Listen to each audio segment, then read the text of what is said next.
Hey guys, welcome to Capturing Christianity. I've got Dr. Philip Goff and Dr. Perry Hendricks with me today. We're talking about Philip's version of the problem of evil. He was on recently talking about his conversion to a sort of heretical or maybe a progressive, whatever you want to call it, form version of Christianity. It created a whole lot of buzz. A lot of people were talking about it. So today I thought it'd be good to actually have a conversation between Philip and another Christian philosopher. Both of these guys are Christian philosophers. If you want to call Philip a Christian, I know that that's actually a hotly debated thing right now.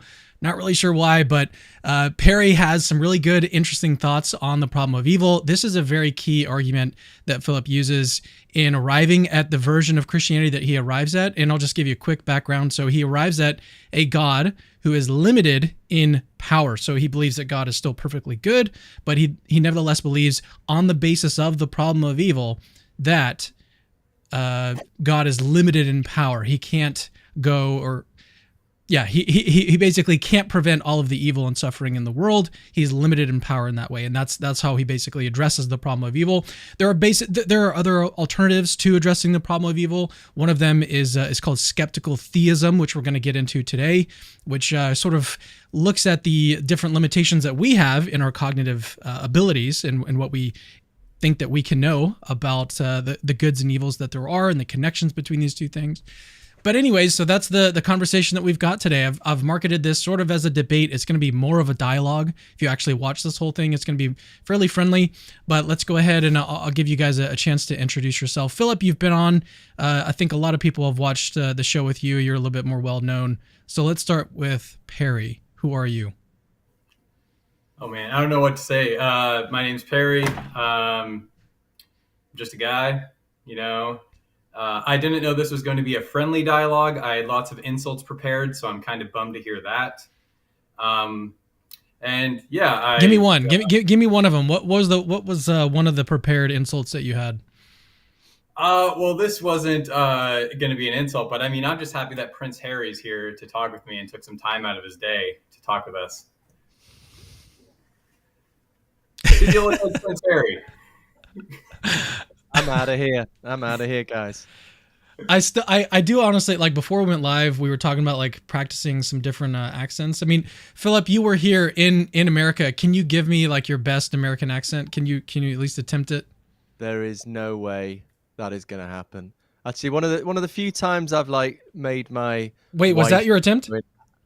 No. That was just me saying it's not happening. Okay, I tried to do an American sort of like you were accent trying. to my wife. I tried to do it, and she was in hysterics at how awful it was. One of the few times. Well, then we have to hear. I mean, obviously, this is a very serious topic. This is a very serious topic, talking about the problem of evil and suffering. But if we can just maybe lighten it a little bit at the beginning here, please. I will lose all credit. What little credibility I still have left will be gone in ashes. And so, yeah. I'll give the British accent a shot. All right, let's do it.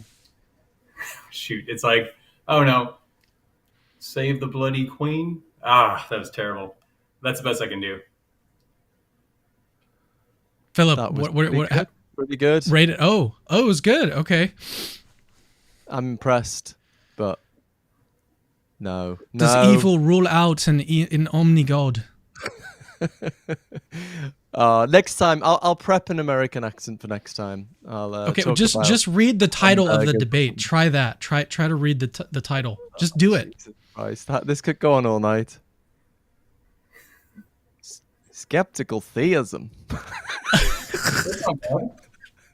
It's not too bad. Look, it's not too bad. That is very. You're from Texas. I mean, you did visit Texas. You were here in Texas, so it's I did actually skeptical theism. A week over there, my accent was starting to sound weird to me. Actually, after talking to Americans for a whole week, but give me some time. My uncle's lived out there 40 years, and he's still got his Liverpool accent. Okay, so we should probably talk about what we're supposed to be talking about now. Does evil rule out in Omni-God? What we've got prepared for you, or what Philip has prepared for us, is a little slideshow. He's going to go through his version of the problem of evil. Then we're going to talk about sort of Perry's response. He's actually got prepared responses to a book that Perry wrote. So let's go ahead, and if you guys are both ready, let's just go ahead and dive into that right now. Brilliant. Thanks, Cameron. I really wish I hadn't agreed to do that. I was bullied into that basically. But anyway, never You mind. were. It's okay. I mean, it wasn't too Yeah. bad. Your credibility, I don't think is going to go down. I think it's going to go up. Okay. All right. So I guess we're mainly focusing on skeptical theism here, which I think is really the kind of cutting edge of the academic discussion on the problem of evil. Really, really interesting topic that I'm fascinated by. So I've read a lot of Perry's book, which I think is really good. I strongly recommend. I haven't quite. I should put in the caveat. I haven't quite read all of it. I made good progress with it, and then I had this kind of couple of head bleeds at the beginning of the summer, and brain bleeds rather, and that got in the way a bit. But I've read a good bit of it, and I think he does a really good job. Don't fully agree, but it's a pretty good job. So so we'll get on to what skeptical theism is right now in the next slide. But before that, let me just tell you what I think of it, so you know where this is going. Ruin the end of the story. So I'm going to tell you basically what I say in my recent book, Why the Purpose of the Universe, as a chapter on the problem of evil. So each chapter of this book has the first bit for a general audience that's more accessible, and then a digging deeper bit, which gets more into the technical discussions, and that's where I go into skeptical theism. So I actually think I've got a lot of time for skeptical theism. So this is a response to the problem of evil, which we'll get onto very soon.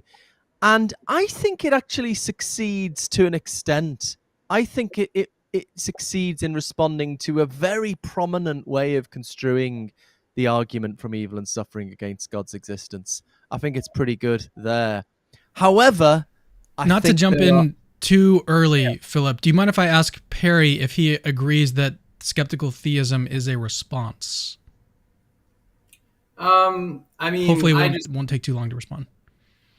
I will do my best. So I think that skeptical theism is a position. I think it's true, and it has implications that affect arguments from evil. Yeah. And let me also say that there is no evidence that reading my book caused Philip to get the brain bleeds. So no one who reads it needs to worry about that. Yeah. Yeah, it was the other way around. Actually, that's a good point, Cameron. Maybe you're right. You're picking up on something I was overlooking there. I tend to think of it as a response to the argument from evil. But yeah, you might think of it as a position in its own right that has implications for that can be applied to the problem of evil. Very good point. Thank you for that qualification. Right, but so I think it's successful against one version of the problem of evil, but I think there are other ways of construing the argument from evil, namely the way I do it in my book, that I don't think are undermined by skeptical theism. So ultimately, I still think God's ruled out, or at least I do at the moment. You know, let's see at the end of this discussion. Maybe I'll be converted live on the show tonight from heretical Christianity to proper Christianity. You never know. Let's find out. Okay. So you might be more familiar with theodicy as a response to the problem of evil. Theodicy is being attempts to explain why God allows the terrible things we find in the world. But actually, like the free will defense, for example, maybe God gives us free will because that's a good thing, and then we do bad stuff. But actually, not all theists are impressed by theodicy. So here's a wonderful quote from Plantinga, I'm sure everyone knows, one of our most famous Christian philosophers. We cannot see why our world with all its ills would be better than others we can imagine, or what in any detail is God's reason for permitting specific and appalling evil. Not only do we not see this, we can't even think of any good possibilities. And here I must say that most attempts to explain why God permits evil, theodicies as we call them, strike me as tepid, shallow, and ultimately frivolous. You know, you hear that, you might think it's like Richard Dawkins or something, or some passionate atheist, but actually he's influential Christian philosopher. Right, so why doesn't that rule it out, right? If Plantinga thinks theodicies are a load of rubbish, why isn't that the end of the story? Why isn't that game over for God? Well, because this still leaves open the possibility that God might have good reasons for allowing suffering. It's just that we don't know about them, right? You might think, well, why should we expect ourselves to know about them, right? We're not kind of as good as God, as clever as God. And so that's the the possibility that the skeptical theist goes towards. So we're not quite there Before- yet. So, yeah. go Are on. you about to move on to the next slide? Yeah. Okay, do you mind if we pause on this one just for a second and maybe invite some more dialogue here? So, Perry, my understanding, this seems like a sort of an older view that Plantinga had, because he released, like, what was it, the supralapsarianism response to the problem of evil, which is a theodicy. So I think later on in life he kind of did endorse theodicy a little bit more. Correct me if I'm wrong on that. Is this outdated? Did he update his beliefs on this or what? First, Plantinga, not Plantinga. Drives me nuts when people say that. Second, so this was from 1985. I don't know that off the top of my head. I see that Philip nicely included that there. But yeah, I think it was 2000 or 2002. He published the Supralapsarianism or O Felix Culpa paper, where he does offer a theodicy. So he changed his mind a little bit a little later. But I think you could still say that he still endorses what he says, because he says that most attempts. And presumably he isn't including his own attempt inside of that most. Yeah, no, I like the correction. Fair enough. I meant to add that. We're all in agreement so far, and you think you're doing a very good job at correcting these things, Cameron. So yeah, this is he has changed his mind. He's become open to certain theodicies later than this, and but many other. I just love this quote because it's so vivid. But there are many other Christian philosophers who do think all the theodicies we have are inadequate, but nonetheless resist the argument from evil against God, because they think God does have good reasons. It's just that we don't know about them. So with this possibility in mind, William Rowe in the 1970s introduced his very, very influential form of the argument from evil and suffering against God. So he's an atheist philosopher. And so Rowe thinks, that I'm obviously not going to go into all the details of his argument, just massively oversimplifying. But he thinks the starting point is to establish that we know of no good that would justify the terrible evils we see in the world. That's the starting point, right? Ruling out all the theodicies that have been proposed, saying they're a load of rubbish. But that's not the end, right? Because where we need to get to is that there is no good that would justify the terrible evils we see in the world. Not just that we don't know of one, but that there is no good. So I've got these as P and Q on the slide. So P is about us. We know of no good. And then Q is that there is no good that would justify the evil we find. And Rowe sees here's a crucial point. Rowe sees the move from P to Q here as a kind of inductive inference. Right, this is going to be important. So inductive inferences, very important in science, right? Where you go from something that's true of a sample of a population to something that's true of the whole population. So take an example, do the laws of physics, the known laws of physics, the currently known laws of physics apply in the whole universe? Well, we haven't observed the whole universe, right? We've only observed quite a bit of the universe, but not all of it by any stretch. But scientists think it's justified to infer from the known laws of physics apply in all the universe we've observed so far, and then we infer from that they apply all over the universe, right? So we're inferring from the bit of the universe we know about to all of the universe. Now, this isn't a logical guarantee, right? An inductive inference never leads to logical certainty. It's a probabilistic inference. So we can say that probably the known laws of physics apply everywhere in the universe, but we can take that to be a good inference. So Rowe conceived, at least in his early work on this, conceives of this somewhat similar, right? It's a kind of inductive inference. We're going from something that's true of the goods we know about, that they don't justify the evil we find, to all the goods, right? So you're going from the bits we know about to all the goods, just as scientists go from the bits of the universe we know about to all of the universe. Okay. So basically there are two ways of responding to this. The more old school way, was still popular, of course, theodicy, or what we're more focusing on today, skeptical theism. So the theodicy tries to rule out the first stage in this, say no, there are goods we know about. Richard Swinburne would offer this. I debated him on the Unbelievable channel. He kindly reviewed my Why book, actually. People might be interested in that. And then we had a debate on the Unbelievable channel. So that's the P position here, whereas the skeptical theist might say, okay, P is true, but we can't infer from to Q. And this is where I think skeptical theism does well, because I think it's dodgy that someone like Rowe tries to do this as an inductive inference, right? Why? Someone's trying to get in my door. Oh, sorry.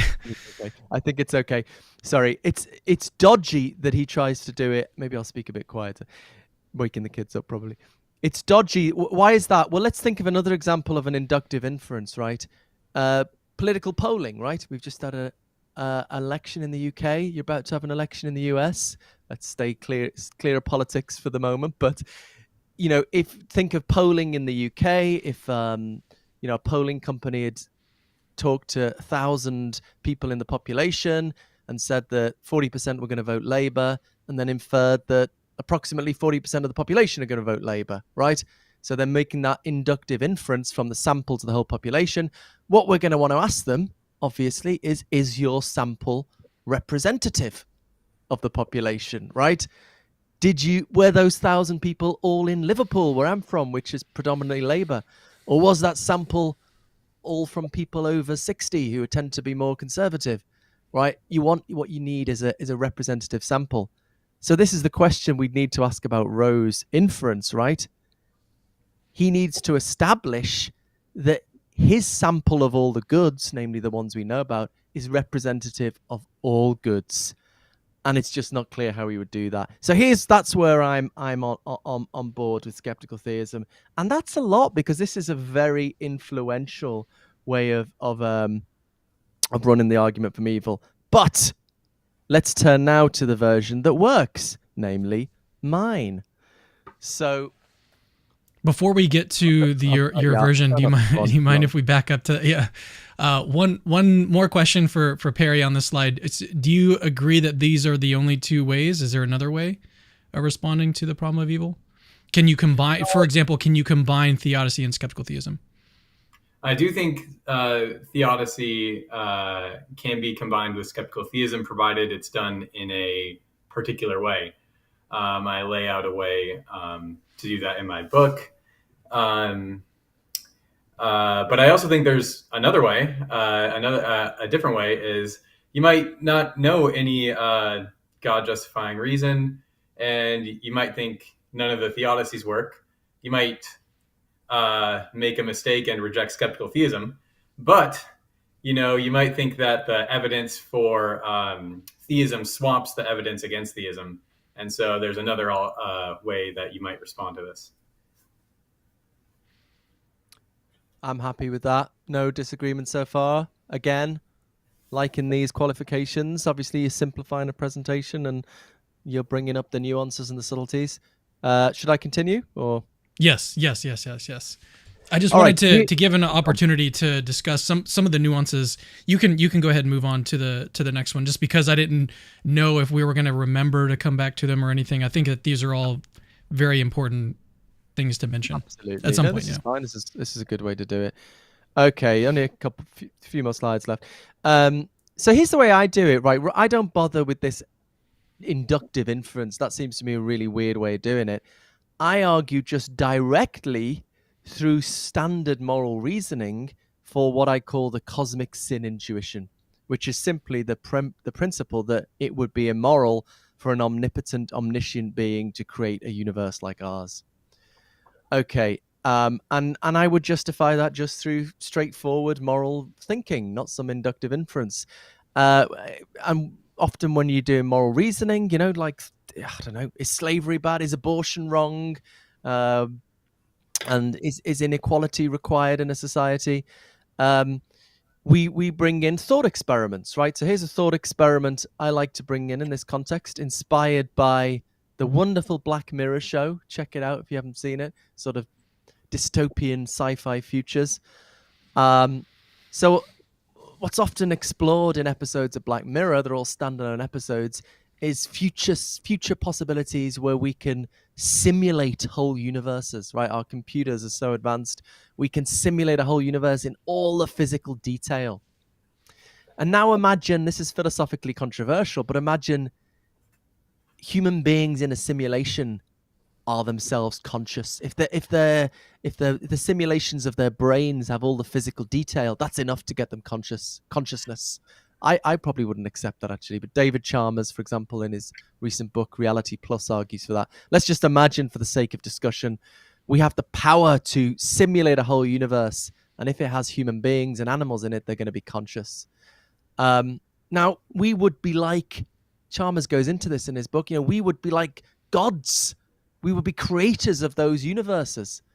Now, you might imagine if this future society is fairly civilized in contrast to our own, they might have a sort of ethics committee on, to simulate a universe. You might have to get permission from the ethics committee, right? Because they'll be worried about you'll create a universe with suffering. So imagine someone goes to the ethics committee and says, right, I want to simulate a universe just like ours, because I want to sort of observe evolution closer up. And they might say, what? Like, with all the hurricanes and earthquakes and millions of years of suffering through evolution? That's outrageous. Of course you can't do that. You can't create all that suffering. And they might try theodicy style arguments, like, well, the people in this universe would have, it would ensure moral development for them, the suffering. I think the ethics committee would say, no way. What right have you, even if you're the creator of this universe, what right have you to impose that suffering on them? No chance. And so I think we can get the intuition going that it would be immoral for us to simulate such a universe of our own. Now, it's not a perfect analogy. No, this gets us close to the cosmic sin intuition, but it's not a perfect analogy. No analogies are. You might say, well, okay, we would be kind of omnipotent and omniscient relative to these universes, but we wouldn't be perfectly omnipotent and omniscient like God is defined to be. So maybe that makes a moral difference, and we'd have to have that debate. I don't think it does make a moral difference, but we could perhaps get into that debate. So I think through ordinary moral reasoning, we can justify the cosmic sin intuition. It's not, do I know for certain that it's true? No. It's all fallible, but I feel very justified in it, in the way I feel very justified about a lot of my moral intuitions, like slavery's wrong, for example. Maybe I'm not quite as certain as I am that slavery's wrong, but it's not too far off. And that pretty much entails that if there is an omnipotent, omniscient creator, then it's immoral, and therefore there is no being that is omnipotent, omniscient, and perfectly good. Just want to make a quick comment so this is people who know a bit more about this might be interested. It's a sort of middle way between logical and evidential versions of the problem from evil, the argument from evil, sorry. So traditionally we have this idea that, are you saying God is logically incompatible with evil, or are you merely saying that evil is evidence against God? Well, this is a kind of middle way. What I'm saying is incompatible with evil is the existence of God and the truth of the cosmic sin intuition. It's those two together that are logically incompatible with evil. But of course, our belief in the cosmic sin intuition is fallible, but I want to say it's highly justified, just like many moral intuitions are highly justified. So I think that's very different from the kind of inductive inference that we considered on the previous slide, and is more familiar. Now, the skeptical theist might press, well, hold on, God's knowledge of moral considerations is so much greater than our own. How can I attempt to get a grip on this? And I've got a couple of responses to this. One is on the next slide when we get more into Perry's stuff. But one response I give is just that I think plausibly the epistemological imperative is just to do the best we can with the evidence and arguments we have.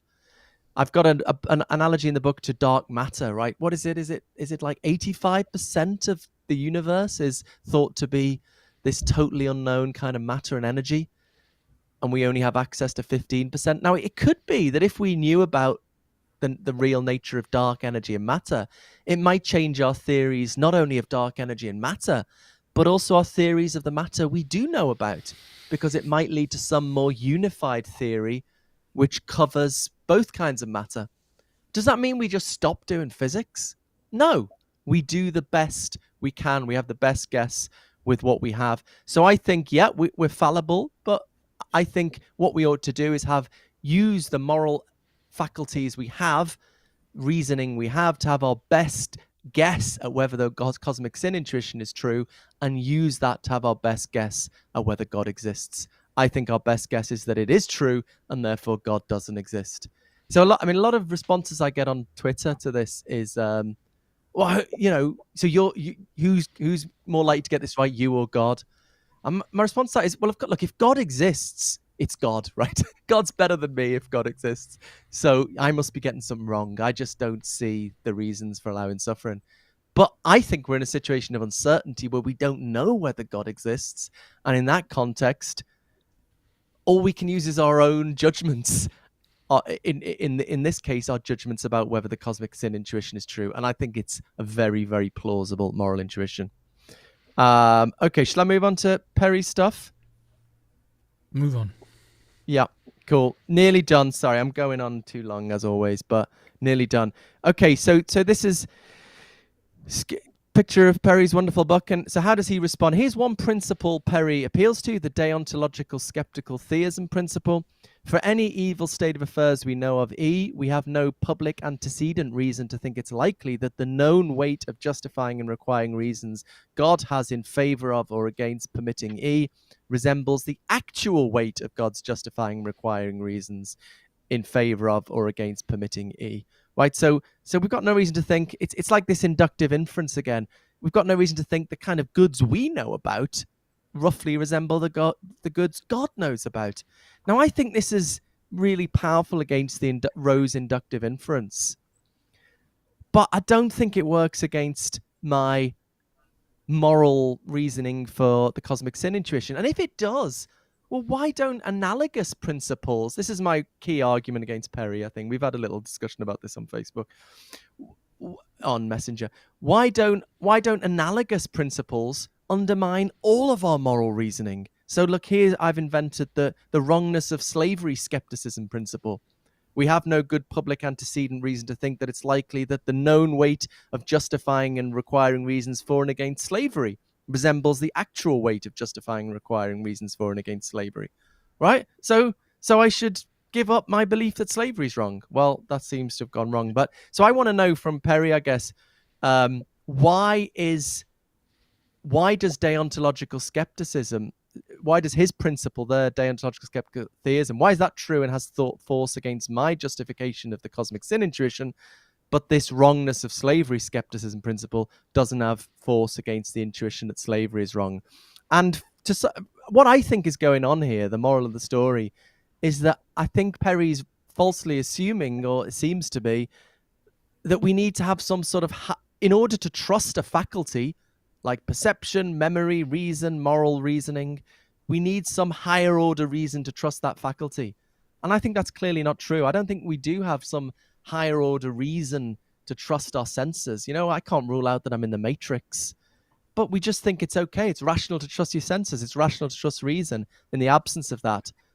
And I think similarly, I can trust my moral reasoning to justify the cosmic sin intuition. Very, very finally, okay, you might be saying to me, I'm sure lots of viewers are thinking, and Perry's already raised this, what about all the good reasons for the existence of God? Cosmological argument, fine-tuning, don't they outweigh? Okay, maybe you're onto something here, Goff, but there's lots of arguments on the other side. Well, anybody who's seen the discussion Cameron and I recently had on the channel know that you can have your cake and eat it. Or I think so anyway, with everyone's favorite alternative God hypothesis, God of limited powers, right? A God who's, as Cameron said earlier, is perfectly good, omniscient, but not omnipotent, is just unable to create intelligent life with a snap of their fingers. But the only way they can create intelligent life is creating a universe with the right physics that will eventually evolve intelligent life. And God's like, I know it's messy, I'm sorry, I wish I could do it in a different way, but it's this or nothing. This hypothesis, I think, can explain fine-tuning in terms of God's purposes, explain suffering in terms of God's limitations. We don't have to you don't have to have this situation where the atheists are tying themselves in knot, trying to explain fine-tuning. The theists are tying themselves in knot, like Perry, trying to explain suffering. We've got a nice, simple hypothesis that elegantly accounts for all the data. And finally, that I think this fits quite well with a certain mildly heretical form of Christianity. In my Eon article, My Leap Across the Chasm, I didn't invent that title, but it's quite a nice one. And my chat with Cameron. I've also got an academic piece on this with much more of the details, which is I'm going to be public soon. And I just want to say, actually, very, very funny. There's been loads of really good responses to this. Lots of reaction videos, both from Christians and from atheists. And I'm really looking forward to carrying on the discussion. I'm going on Phil Halper, aka Skydive Phil's channel in December to respond to their response video. And I'm looking forward to carrying on the discussion. But for the moment, I want to know what Perry thinks of these devastating refutations of his position. Thank you. All right, let's turn it over to Perry now. Do you have any slides prepared for us, Perry? Why would you embarrass me by asking that? It's such a bummer to go after somebody who has a nice presentation. And I just you don't need slides. You have your mind. Plus, I'm already at a disadvantage because Philip's got the British accent. I got the British teeth. So come on, man. That's my American accent. Oh, there it is again.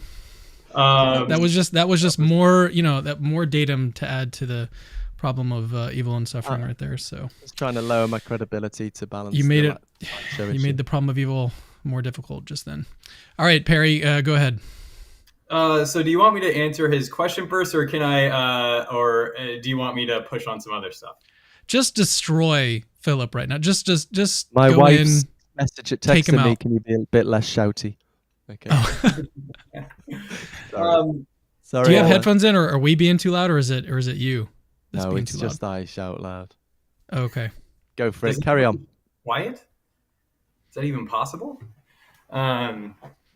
So, my first question is, so just to clarify, you're saying there is an intuition that you have, and the intuition is it would be immoral for an all-powerful being to deliberately create a universe like ours. That's the intuition. Is that like... I wouldn't say it's like necessarily a direct intuition. I think it's something that arises from moral reasoning. It's not just like an aha flash. It's from moral reasoning, thinking about the kinds of thought experiments I just talked about, that I'm led in that direction by I find it plausible after moral reasoning. Okay, I'm trying to fix this. Okay, so my first point was going to be that I'm skeptical that this is just an intuition that you have. But okay, if that's the case, then I will not go into that, why I'm a little bit skeptical about that.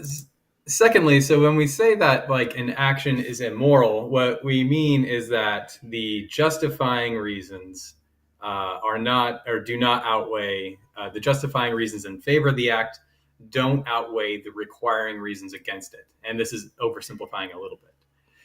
But once you have this... I'm going to have to get my charger. I'm listening to you in my headphones. Carry on, or I'm going to run out of battery, but I'm listening, so just carry on for a bit.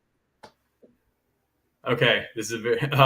okay, so the thought here is that whether an action is going to be impermissible is a function of the weight for God, of the weight of his justifying reasons for it and of his requiring reasons against it.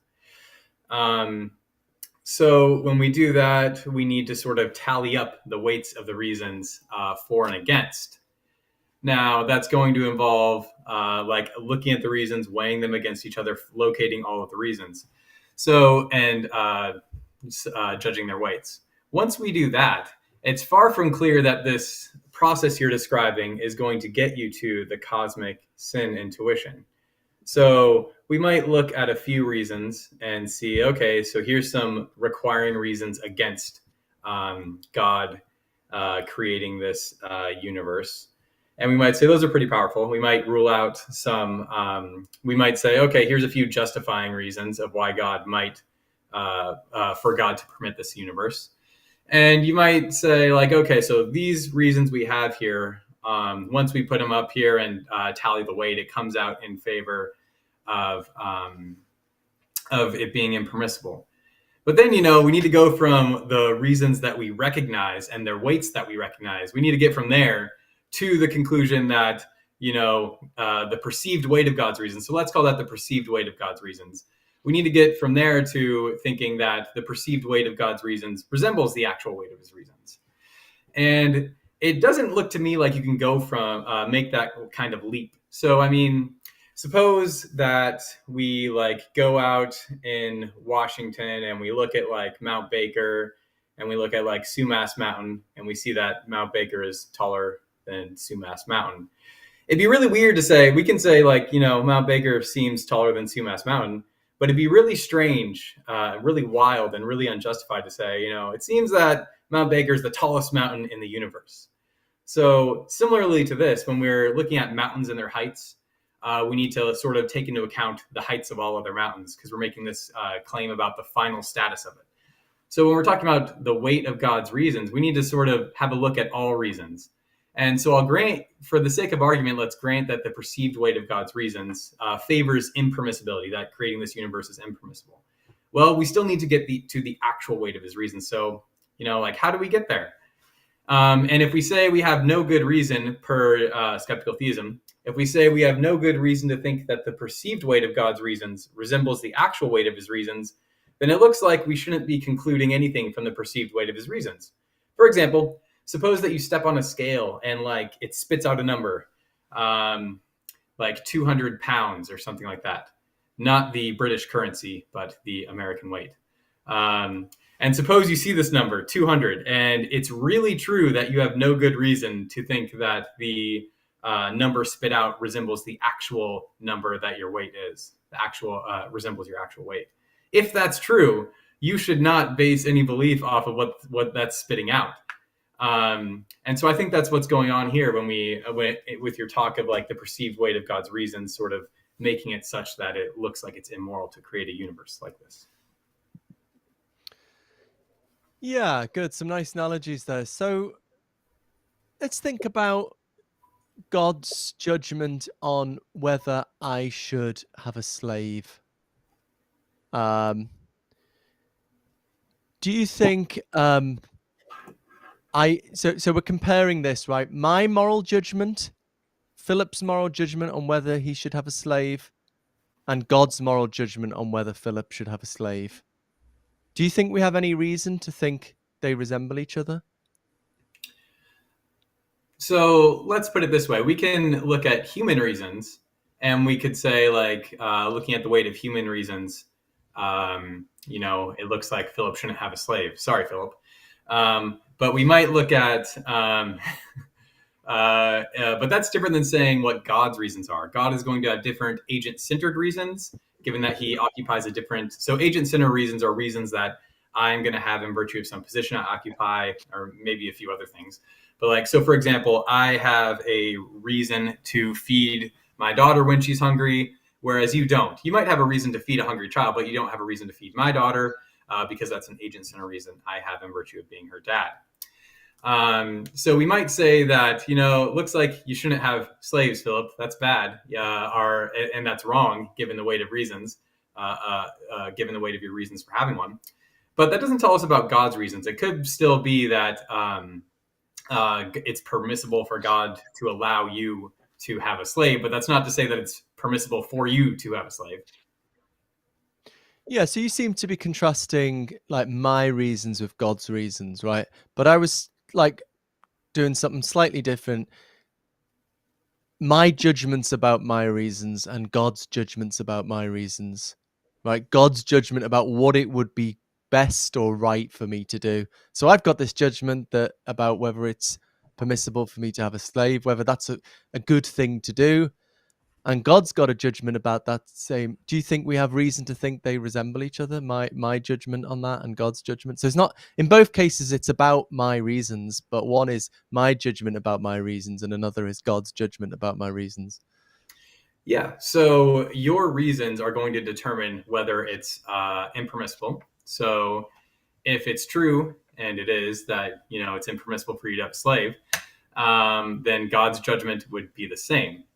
But that's not the same as saying it's impermissible for, I don't think you're saying this, but it's not the same as saying it's impermissible for God to be doing that. Because, if God is omniscient, he's going to have true beliefs. So he'll know what the weight of your reasons are. So he'd have the same judgment, assuming your judgment is correct, that you would. But yeah, so it just seems to me something entirely analogous is going on.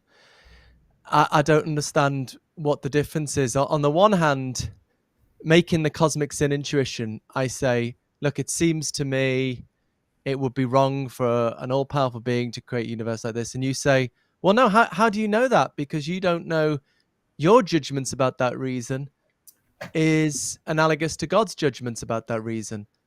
But why is it a worry in that case when it's supposedly not a worry in this case, that my judgments about my reason, whether it's okay to have a slave, and God's judgment about whether it's okay for me to have a slave? I mean, it seems if I don't know, if I've got no reason to think my judgments and God's judgments resemble in the cosmic sin intuition case, well, likewise, I have no good reasons to think my judgment and God's judgment resemble in the slavery case. And God's right. Okay, God's right. So if you're right that this problem that I don't have any reason, I can't establish that my reasons are my judgments, I'm talking about, not my moral judgments are the same as God's moral judgments. If that's a worry for the cosmic sin intuition, then it seems to me it's a worry for the slavery intuition as well. So I should just give up my intuition that slavery is wrong.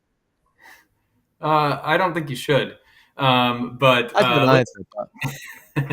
I think I've got to choose. I give up your position, or I think slavery's okay. Well, first,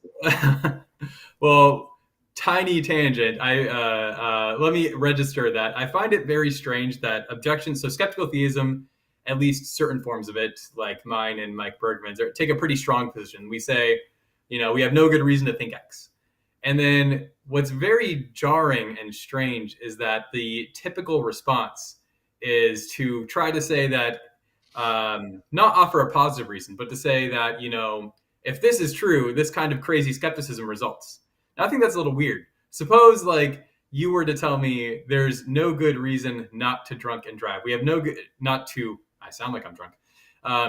We have no good reason to think it's bad to drive drunk. And suppose I were to say, well, if that's true, we get this radical skepticism about morality, or radical skepticism about the external world. That's a bit of a weird reply. And why not just, go for the direct route and say, no, here's a good reason not to drive drunk. You might kill somebody. You might hurt yourself. You might hurt other people. You might wreck your nice car. I don't know, something like that. So as an aside, I find it a little odd that there's one or two papers that have tried to identify direct reasons. So I find that odd, but let me take us back to off this tangent. So the thought here is, so I'm saying if I can say it's true that you have your reasons favor not having a slave, I can also say it's true that God's judgment is God would also have that view that Philip should not have a slave, because God is just saying the weight of his reasons turns out this way. But I don't see why that entails this radical kind of skepticism, because we can make these judgments about our reasons. I'm going to grant that. But it doesn't say, and this is where I feel I'm missing something that's going on here, because I'm going to just repeat myself. And so I'm missing what's going on here. But it doesn't follow from that we can make confidence about what's permissible and impermissible for God. We can say what's permissible and impermissible for us because presumably we have a good reason to think that, or we have some reason to trust that our judgment of the weight of human reasons for these is accurate. But that doesn't entail anything about God's reasons. So it doesn't tell us what's impermissible for God to do. It tells us what it's impermissible for us to do. So I feel like I'm not telling you. Do you mind if I introduce maybe an analogy that could help? I'll just introduce it, and then you guys can either run with it or just completely forget about it. I think it'll be helpful. So I was thinking about the cases where minors commit crimes, and we treat them differently than adults because they don't have access to the reasons that we do typically. So would that be a helpful way of looking at the difference here between what sort of Perry's saying and what Philip is saying? So like a minor, if they did something horribly wrong, we still wouldn't necessarily put them in jail for the rest of their lives because of their limited cognitive abilities, cognitive faculties. And so they have a limited scope of reasons that they have accessible to them during that time period, however old they might be, 11, 12, whatever. So we might say, well, that person, they don't necessarily, it may not be wrong for that person in the same way that it's wrong for an adult. And so in a similar way, it may be wrong for us to own a slave, but it doesn't follow from that in the case of God that it's wrong for him. So does that help? Is that? I mean, yeah, it does actually. So one thing, just going back a bit, I want to say I agree with Perry that sometimes this argument goes too quick from like skeptical theists to being a bit skeptical. So, widespread skepticism must be everywhere. I agree that's too quick, but I think I'm saying a bit more than that. But I think in line with what Cameron's just said, I mean, I think maybe we need to distinguish two different worries here. One worry is, in a sense, I'm getting at God's reasons. And what is the worry about that? There's two worries. So one might be, look, it's bloody God, right? I'm just a finite mind and God's God. So it's like, my kid and me, or obviously a bit better, bigger divide than that. And so how can I possibly get a grip on God's reasons? Now to that... Maybe Philip, not to cut you off, I just thought of an analogy that's similar, and so maybe you can get use of this one as well. So like with my kids, like we prevent them, and they're very young, we prevent them from saying bad words, but you don't necessarily prevent adults from saying bad words. Is that a better analogy? Yeah, so we might have different reasons, or the kid just doesn't have a grip on the reasons. So maybe right. We have the same reasons to do things, but but the kid just doesn't understand the reasons. The kid's moral reasoning is all over the place. So maybe our moral reasoning is all over the place relative to God. So to that kind of argument, which I didn't think was Perry's argument, he can say if it is, to that kind of argument, I would come back to my dark matter analogy. I've just got to say, look, we've just got to do the best we can. We're trying to work out if God exists. And to do that, all we can do is use our reasoning, our moral faculties, and make the best judgment we can about this cosmic sin intuition. And I would defend it that way. But I thought Perry's argument was supposed to be different. It's supposed to be, well, no, hold on. If I'm going to have a judgment about God's reasons, I'm going to need to know that my judgment resembles God's judgment on that. And so it's this special principle. But that argument I don't get, because it seems entirely analogous to the slavery case. Like, why should I not have a slave? My judgment on that and God's judgment on that. I can ask the same question. How do I know my moral judgment on whether I should have a slave resembles God's moral judgment on whether I should have a slave? So I think Perry needs to tell me what the relevant difference is between those two cases, unless his argument just is, look, God's amazing. How could we ever get a grip on God? The Lord works in mysterious ways. That seems to me a much weaker argument. Yeah. So a couple of things. I'm not saying that because I think atheists should also be skeptical theists. Two, this just reminded me, and this will be relevant. You were suggesting that there's this false principle I might be relying on, which is that for to trust a faculty or something, we have to have this higher order reason to trust it. That's also not what I want to say. That principle is false.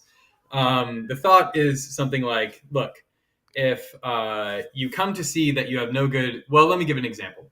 So suppose that, there's this doctor who's doing a study on the efficacy of some kind of cancer drug. She runs this tests and she runs a couple studies, and then she tells you, great news, this drug cured all the cancer from these patients.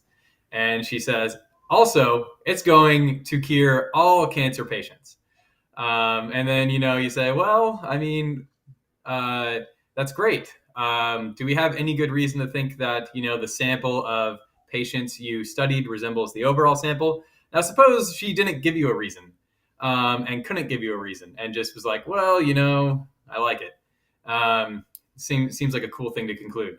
Couldn't give you any positive reason for thinking that. Well, in that case, you should come to doubt that that any inferences from that sample to the whole are going to be if you make an inference based on that sample to the whole, it's going to be unjustified. And so, you don't need this higher order reason in order to trust the faculty. But once you recognize that there is no good reason to think that it's accurate or whatever, then you're in trouble, because you should be in doubt about it. And once you come to doubt it, then your inferences based on that are going to be unjustified. Okay. Now, let me try one more time with this judgment thing. I very much fear I'm misunderstanding, but I want to give it another shot. And Let's deal with that first, because that's quite a distinct point. And then, is that all right? And then go on to what you're about to say. So, look, I totally agree with what you've just said as an argument against Rowe's argument, because Rowe is trying to make an inductive inference. You're totally right. If you're making an inductive inference, you need the sample to be representative in the correct sense. But I'm not making an inductive inference when it comes to the cosmic sin intuition. I'm just doing normal moral reasoning. And then you tell me, well, how do you know your moral judgment on this case is the same as God's moral judgment on this case? Well, why doesn't that apply? If that is a worry, why doesn't it apply in every moral case, like the slavery case? How do I know my moral judgment is the same as God's moral judgment? Now, I appreciate in the two cases, in the cosmic sin intuition, we're talking about my judgment on God's reasons, and then in the slavery case, we're talking about God's judgment on my reasons. But why is that a relevant difference?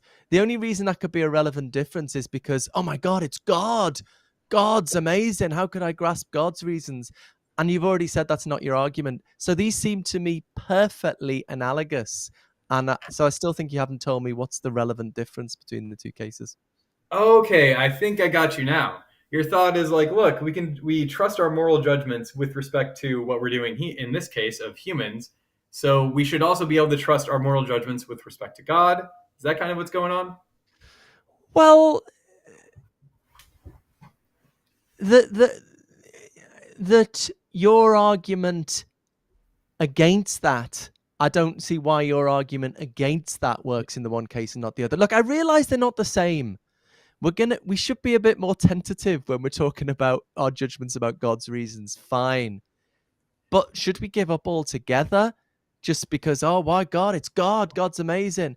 We're agreeing that's not a good argument, right? We're agreeing that's not a good argument. But if that's not the argument, why does this argument undermine my judgments about God's reasons and not undermine? So why do I have this worry?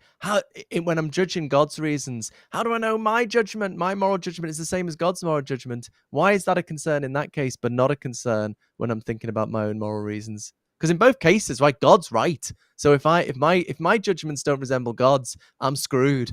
So in both cases, I need to get the same judgments as God. Why is it a big worry in one case and not the other?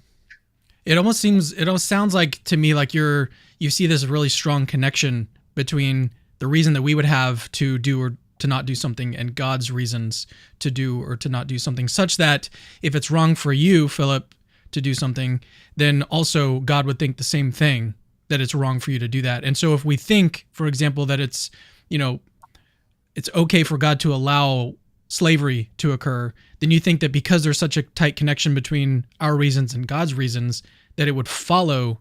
No, that's not what you're saying? I don't think that's right. No, I'm not. it's not about. I'm not saying anything about. Yeah, like this is important to me. I'm not saying anything about like we've got similar reasons to God, or yeah, God's wildly different to us. God might have very different reasons. I'm talking about our moral judgment.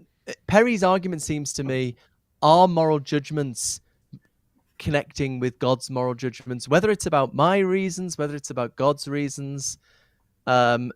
He seems to worry when it's a cosmic intuition. He worries, why? How do I know my moral judgment is the same as God's moral judgment?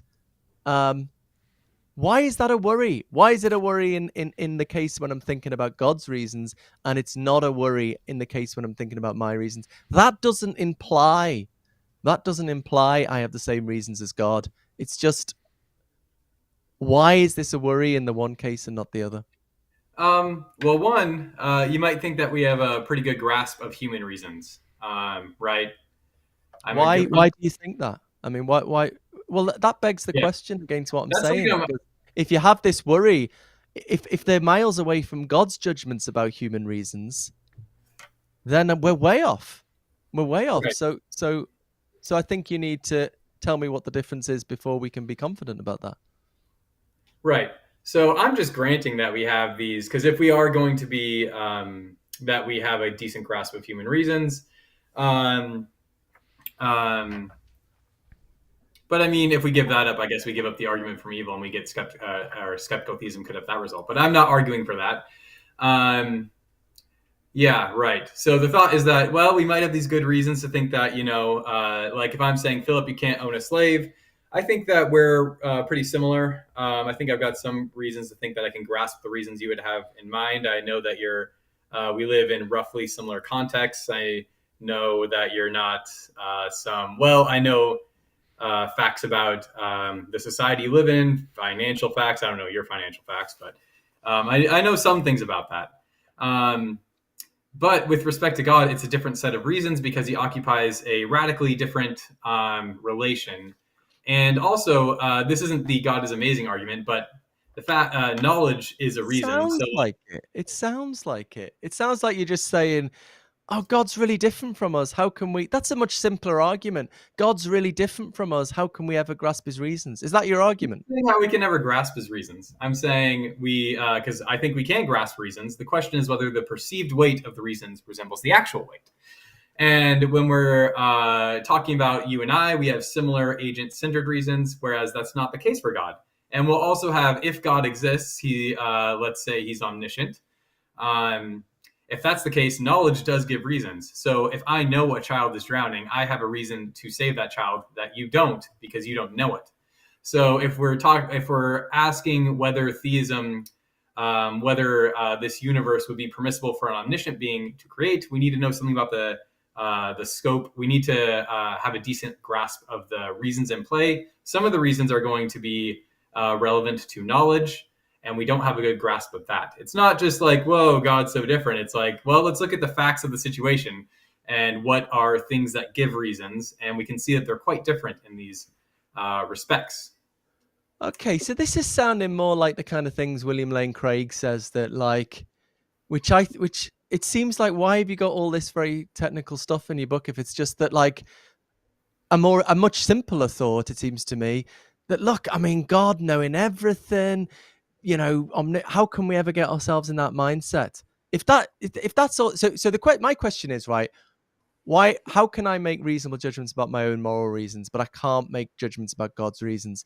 If the argument is just, look, God is amazing, God is so much better than us, he's omnipotent. If it's just that, if that's the whole argument, then my response is, okay, we're going to be less certain, but I don't think that means we can't make any judgment. We do what we do with theodicies, and we think of thought experiments. We do what we do in moral. Yeah, maybe we should be a bit tentative, like, I'm a finite mind. Maybe I'm getting this wrong. But I think we can still have a good go. The fact that people like Richard Swinburne engage us in theodicy is like sign that both sides are thinking we can have a good go at this. So the best I get out of this, oh, look, God is so much different to us, the kind of thing William Lane Craig says, is just, okay, be a bit more tentative, but look, We're trying to work out if God exists from a position of uncertainty. We do the best we can, and we try and make this judgment as best we can. And I don't see. I'd want you to tell me, no, you can't. You can't make any kind of reasonable judgment about the concept cosmic sin intuition. Why? Why can't I? Most people, you do A level, you do philosophy to first year undergraduates, and they think they can get a grip on that. And then all the way up to Richard Swinburne thinks he can get a grip on that. I think we need a strong argument that we just can't have any kind of confident opinion on that matter. So Right. That was a bit rumbling. Right. So maybe this is what's going on here. So with this cosmic sin intuition, which it would be immoral for an all-powerful being to deliberately create a universe like ours. It's not the simple judgment of this. It's got to involve, so we're trying to say, when we say that, we have to be saying something like all of that the requiring reasons outweigh the justifying reasons, right? It's not simple. We can't just perceive that. That would be like saying you can perceive that Mount Baker is the tallest mountain in the universe just by looking at it. Why don't you have this worry in the slavery case? Why don't you set up the slavery case?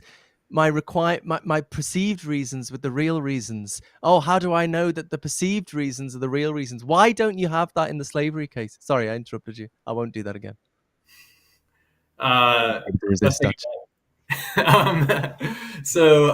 Let's see. So what's driving the skepticism here is that we know that God's reasons are different than our reasons in virtue of him having different agent-centered reasons and also facts about his knowledge and so on, if he exists. And so once we recognize that, that's a relevant difference. Once we recognize the reasons are different, whereas we recognize that your and our reasons aren't going to be radically different, that's a relevant difference. So once we see that the reasons are different, it doesn't follow from a skepticism about God's reasons that we have a skepticism about our reasons. Does that make sense? Well, so I feel like there's a dilemma here. I think, and this is helping me work this out, what I think about this. I think there's two arguments here. I just think there's two very different arguments. There's a simpler argument, which is just God has very different reasons to us. God is a very different kind of mind. How can we ever get a grip on that? That's one argument. And I suspect a lot of the audience throughout this have just been thinking that's the argument. That's the easier argument to get a grip on, kind of things William Lane Craig says. And to that, I just say the dark matter analogy. But then there's this other thing, the more subtle argument about, well, how do I know that my judgment about God's reasons is the same as God's judgment about God's reasons? And why is there that extra thing that doesn't apply in any judgment, basically? Yeah. Right. So, sorry, that distracted me. I don't know if you could hear that. So there's two different responses to two different arguments. And I sort of feel like you go in, every time I respond to one of the arguments, you go back to the other one. I suspect a lot of the viewers have probably just been hearing the simpler argument and thinking, why is Goff thinking you've got the same reasons as God or something? But anyway, sorry, I'm rambling. Well, let me put it this way. I feel like keep jumping back between these two different arguments. Let's talk about the dark matter thing. And the thought here is just like, yeah, you can. So, and you like say, we got to do the best we can with the evidence we have. But let's think about this scale again. Like, if I step on a scale and it spits out like 215, and I really have no good reason to think that number resembles the actual weight of me, if it's really true that I have no good reason to think that resembles the actual weight of me, it'd be crazy to say I'm just doing the best I've got. I've got to think it's probably 215, because what you really mean would probably be like, no, I actually do have these good reasons to trust the scale or something. These products are marketed so that people buy them. If they are not accurate, people aren't going to buy them. The company will go bankrupt, something like that. But so I think it's wrong to say, we got to do the best we can based on the evidence. Maybe that's true in some cases, but that's going to not be true in cases in which we have no good reason to trust, to think that like the weight of God's reasons, the perceived weight resembles the actual weight. So once we put that in there, then we have trouble. But I can grant you that we can do the best we can in those other cases. But I don't think they're going to be like this case.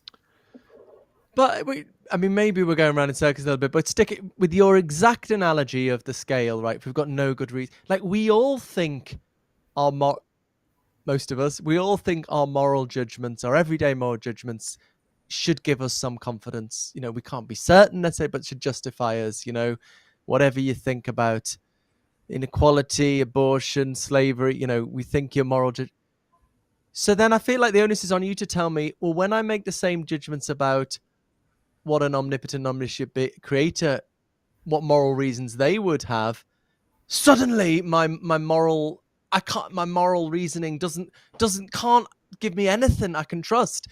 I can see the point. Well, it's going to be, we should be a bit more tentative, because that's like a very different kind of creature. It's not a creature, is it? Being. But why say it tells us, no, we just can't trust it at all? What's the argument for that? So the thought, I mean, it's true that we make these everyday moral judgments. I don't think you picked good examples like abortion. Like, those are complicated ones that we should have, if you find someone who's like 99, who has a confidence rate of like 99%, you'd say like that person's nuts. And yeah, we can have we can make judgments based on our morality. I think we have good reasons. I think we know the kind of creatures we are decently well. I think we have a decent grasp of our reasons. And that's why I don't think the skepticism comes into play there. But again, saying that we have, and I'm going to try and connect these two arguments together so that hopefully I can show that I'm not giving two different arguments, because I don't think I am. And so when we don't have reason to doubt the human judgment, that's why we can be fine with that. But with the case of God, we have no good reason to trust or we have no good reason to think that the perceived weight of God's reasons resembles the actual weight. Okay, so that's where the skepticism comes in there. And then once we have that, that's just stating it. What's the argument for that? What's the argument? Let's let Perry finish his thought real quick. No, that's a good point. Sorry, I keep interrupting. The argument for skeptical theism here is very simple. So I say we have no good reason to think that the perceived weight of God's reasons resembles the actual weight. Why should we think that? Well, the way I define this, it's just going to be definitionally true. So we have no good reason, I just mean we don't currently recognize one as being a reason for this. So it's the same way, if I'm driving behind a car and I see its left turn signal go on, I have a good reason to think that it's going to turn left. Whereas my daughters have no good reason to think that it's going to turn off. They don't know what a left turn signal is. It's just a blinking light. And so this position is just going to be true until we're given a reason. Just like my daughter will have no good reason to think that car is going to turn left until I tell her, hey, look, the light's blinking. Light means it's going to turn left. So we should accept that position because it's the default position. Now, it's really easy to refute if you have the reason, it's going to be easy to refute because you just provide the positive reason for thinking that we have. You just give a good reason for thinking that the perceived weight of God's reasons resembles the actual weight. So that's the argument. It's the default position. And then I claim in my book and go over a bunch of objections and say, look, none of these are good reasons to think that the perceived weight resembles the actual weight. So that's the argument, is just that it's the default position. And then briefly, trying to connect these two arguments together is once we see that, then you should become skeptical about this cosmic sin intuition, because that is a judgment about the actual weight of God's reasons. And if we have no good reason to think that the perceived weight resembles the actual weight, your basis for that is gone. It doesn't have to be an inductive ignorance. Can we also, before you come in, can we also get a refresher on the relevant differences that you pointed to? I think it was like two different relevant differences. God is omniscient, and then God-centered, agent-centered reasons. So, so my claim, which I don't think Philip would contest, is that God's reasons are going to be different than ours. If God exists, he has different reasons. He's going to have different agent-centered reasons in virtue of his position in the universe, if he exists. And then he's going to have other different reasons, such as just like whatever he knows.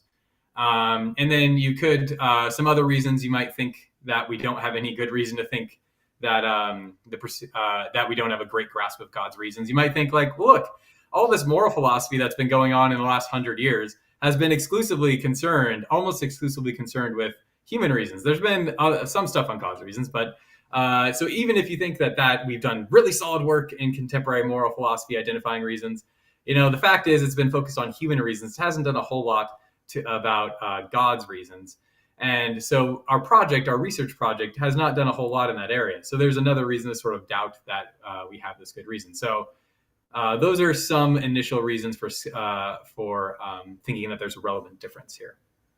Yeah, so I feel very confident there's two arguments here. The one is, let's call it the God's very different argument, right? And I think that could get us to be tentative about judging what God's reasons plausibly are. What we're not talking about a creator's plausible reasons. The cosmic sin intuition doesn't talk about God. It talks about an omniscient, omnipotent being. So we should be tentative about what their reason is, but it doesn't give us reason to think, we can't make any judgment. So that's the response to the God is really different argument. Then there's this other, let's call it the higher order reason argument, which is that when we're judging God's reasons, we need this higher order reason to think that the perceived reasons perceive the real reasons. Why? What is the argument for that? We don't need that in normal moral reasoning. My judgments about slavery or whatever. We don't need some higher order reason to think the perceived reasons resemble the real reasons. So why do we need it in this case? And if it's just going back to the other argument, well, God is really different. Well, that gets us to be tentative. It doesn't mean like, no, we can't judge anything. So I think once we distinguish these two arguments. Okay, so I think I'm going to try again and say it's only one argument, and that you're looking at two different steps in it. So step one is, one step is to note that our reasons are different than God's. That means that we have to recognize that just because we know something about our reasons, it doesn't follow that it's true about God's. The second step is not that we need a higher order reason to justify these judgments. The second step is to say, well, once we see, there's more than two steps, but one of the steps is going to be the one I just said. The other step is going to be the claim that we have no good reason to think that the perceived weight of God's reasons resembles the actual weight of his reasons. That is such a mouthful. I should have written that more succinctly. And then the third step is to say that once we see that we have no good reason to think that means that we should doubt that the perceived weight resembles the actual weight. And that gives us this defeater. That renders the belief unjustified. In the same way, if you tell me your name is Philip, and and then I come to find out, so I can justifiably believe your name is Philip. But then suppose that, I start thinking, well, why would Philip tell me his name accurately? Why would he give me his actual first name? And I really can't come up with any reason for trusting it. Then the defeater kicks in. And this is a standard view in epistemology about the nature of defeaters. This is something that's been advocated by Mike Bergman and others. It's once you come to see that and you have reason to doubt, you can't sort of produce this higher order reason. That's when it becomes a problem. But it's not a general requirement. It's just once you come to see that you have no good reason to hold this view, to think that the perceived weight resembles the actual weight. That's when the defeater kicks in. So I don't think this is two arguments. I think there are different steps of the argument. And I'm also not relying on this higher order reason requirement in general. You're going to stop me. God. I was just going to say, maybe it would be helpful because skeptical theism, I think, kind of comes into play, at least for me. I waffle back and forth personally, and I don't want to convey too much of my own personal thoughts here, but I was just thinking this might be helpful for the audience for you guys to discuss is when it comes to skeptical theism, something I've heard talked about a lot is these sorts of no-seeum inferences. If you don't see it, then it's probably not there. And so maybe it's not like this higher order reasoning, Philip. Maybe it's just that when you become aware that there are these pitfalls in reasoning when it comes to inductive inferences, like in these cases of no-seeum inferences, once you become aware of that pitfall, then you need to make sure that your reasoning or your intuition doesn't fall prey to it. Does that help? Yeah, I mean, a good example of the no-seeum reasoning is it's a kind of joke. No-seeum, I don't see them. Like if you're on top of a skyscraper and you look down and you say, I can't see any ants on the ground, at the bottom of the skyscraper, so there probably aren't any, right? That's a big inference that's a bad inference because you wouldn't expect to see them if they were there or not. And I thought, that connects, I guess, I think we are making progress, right? Because Perry said the order here, right? We start off with the that God is really recognizing that different God's to reasons us, are different than ours. Yeah. and God's reasons are different, and maybe one could add to that with a no-seeum, like that would lead to undermining the sort of no-seeum inference. And then, okay, so then we need this higher, I called it higher order reason. You didn't like that term.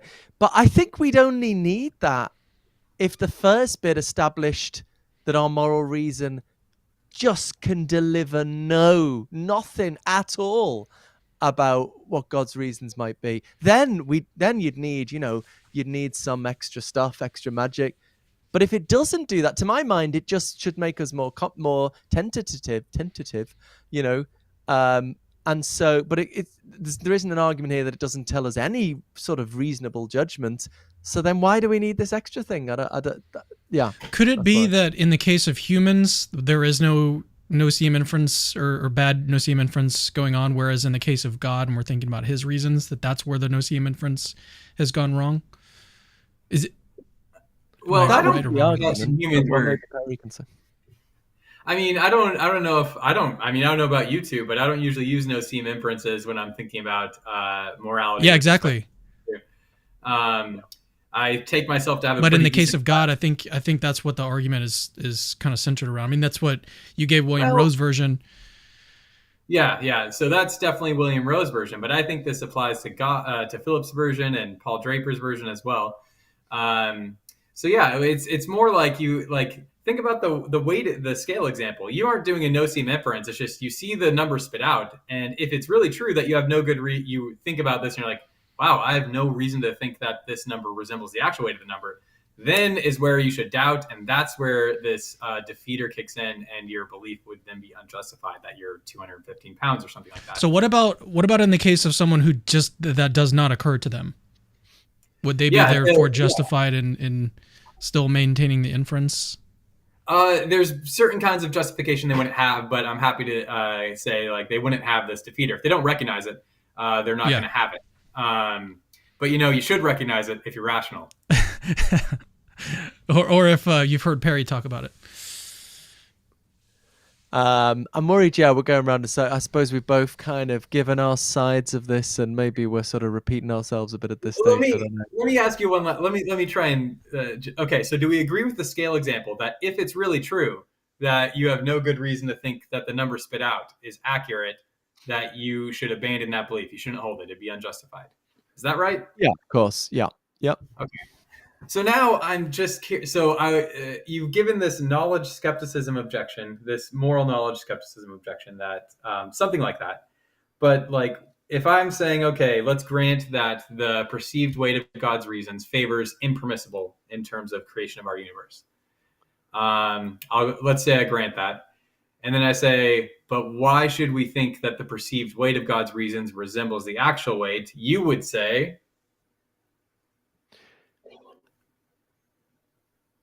I mean, sorry, I got distracted thinking about the weight case. I mean, so you say, so I got distracted thinking about the weight case. Say it again. No. Okay, so suppose that you say, well, look, Perry, I've done this calculation based on the last 5 years of reading, and I've identified a bunch of reasons against God that would favor this universe being impermissible. I've identified some reasons that would justify God in creating it. But hey, as the current set stands, it's impermissible. If that's as the perceived weight, it's impermissible. And I say, okay, so what do we have a good reason to think that the perceived weight of God's reasons resembles the actual weight? You would say, or if I were to say, what reason do we have to think that the perceived weight resembles the actual weight? You would say what? I would say, to my mind, that is like asking the question, what reason do you have to trust your senses? Or what reason do you have to trust reason? I don't know. I don't think we have a reason, but I think goes wrong with the scale case that you want to say is analogous is you've picked a case where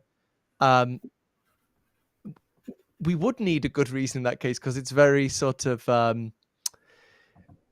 worldly involved in the world knowledge. You've picked a case where you would want to know, hey, how's this working? Where was it made? But just pick a case like, seeing a cup in front of you, right? If I have an experience seeing a cup and I say, well, maybe I'm in the Matrix, but I've got good reason to think there's a cup there. And you say to me, well, how do you know your experience resembles, reality out there? Okay, we're into the realms of skepticism, but even without a good answer to that, I still think it's rational to trust my senses. And I think moral reasoning is kind of, well, what Plantinga would call properly basic. It's sort of basic like that. It's moral reasoning. So if I say, well, I've reasoned about slavery and I think it's really bad, and then you then ask me, well, what's the reason to think your moral reasons correspond to the actual reasons? I say, I don't know. You're getting into moral skepticism, but I think it's okay to trust these basic faculties like moral reasoning, perception, memory. And I don't see why that's different when I'm judging God's reasons. I'm just using my moral faculties in the normal way, weighing things up. And the only thing I buy is, well, it's a bit harder to get into the mind of God, so we need to be a bit more tentative. But that doesn't then give us this reason to what justifies the whole faculty.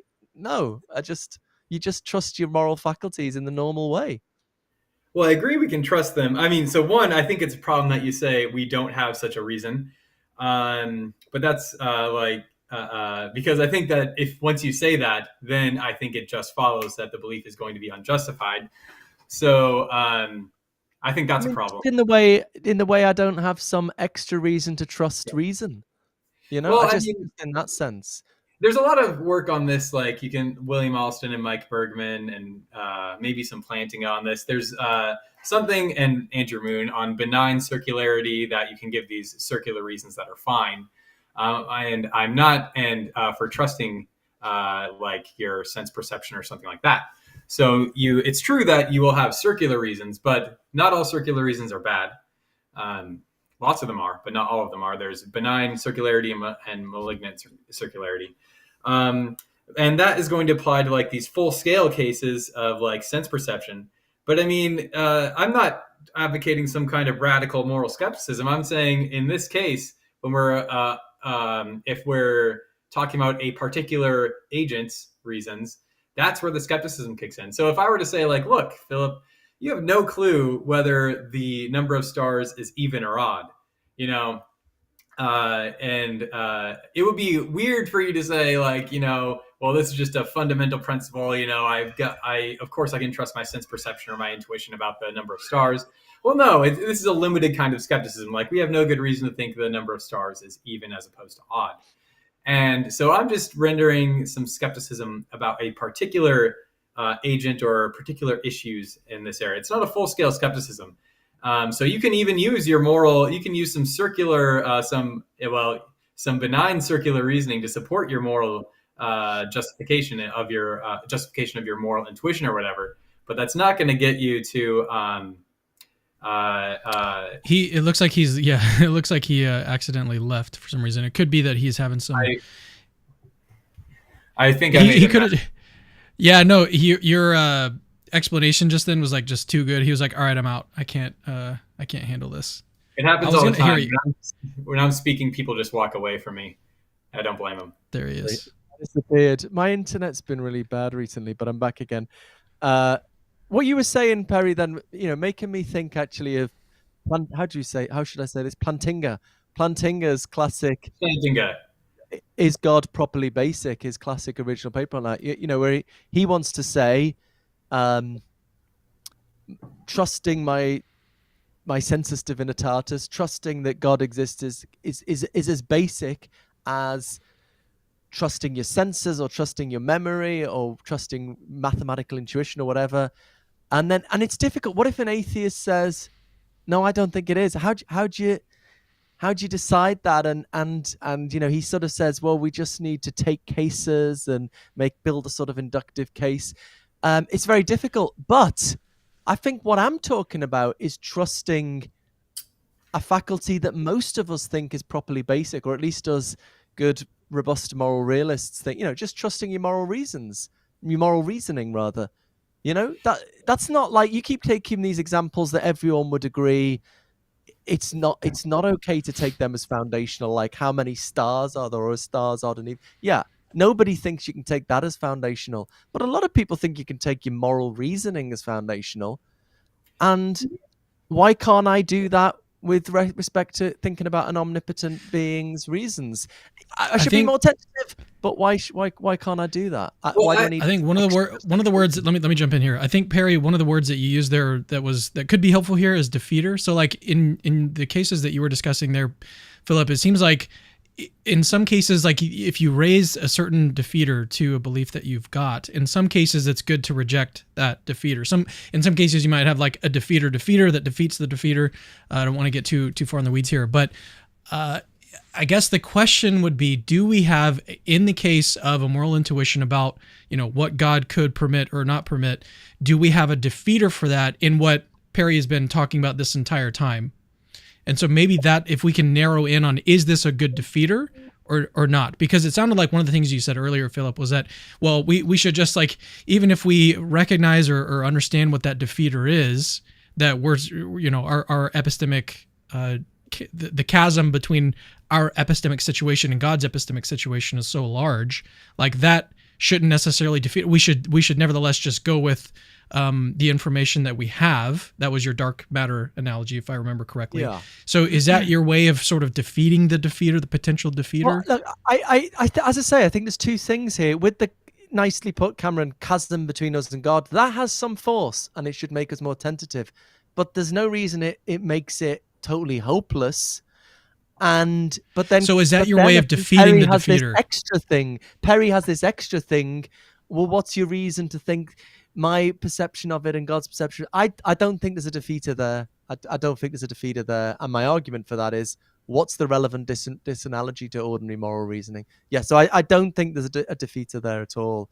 I think there's a sort of something that should, not a defeater even in the chasm case, just something that should make us a bit more hesitant. And so let me put so you think that it does something, you just don't think that it does enough, right? So it's you guys are not too far off. It almost seems like the difference is that there's two things. I think there's two.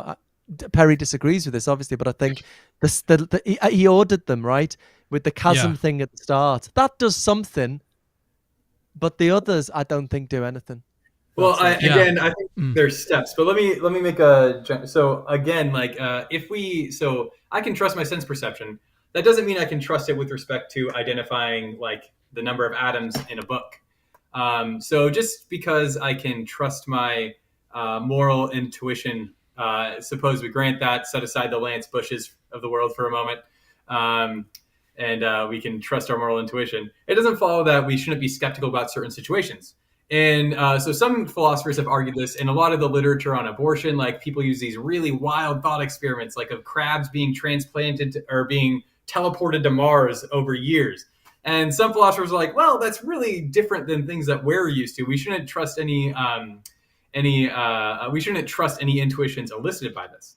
And I mean, so maybe morality is, or maybe we can trust our moral intuitions in, like close to home circumstances, but maybe not in this case. I mean, and as an aside, there's also just tons of disagreement about moral issues. You're not going to believe this, Philip, but there are some people who think that it's okay for the state to extract funds from individuals under threat of violence.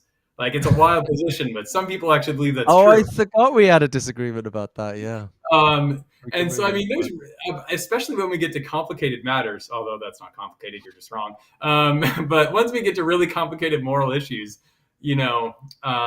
then we should, then our judgments are a lot less reliable. So first point is, I want to grant that we can have global reliability, general reliability of moral intuition.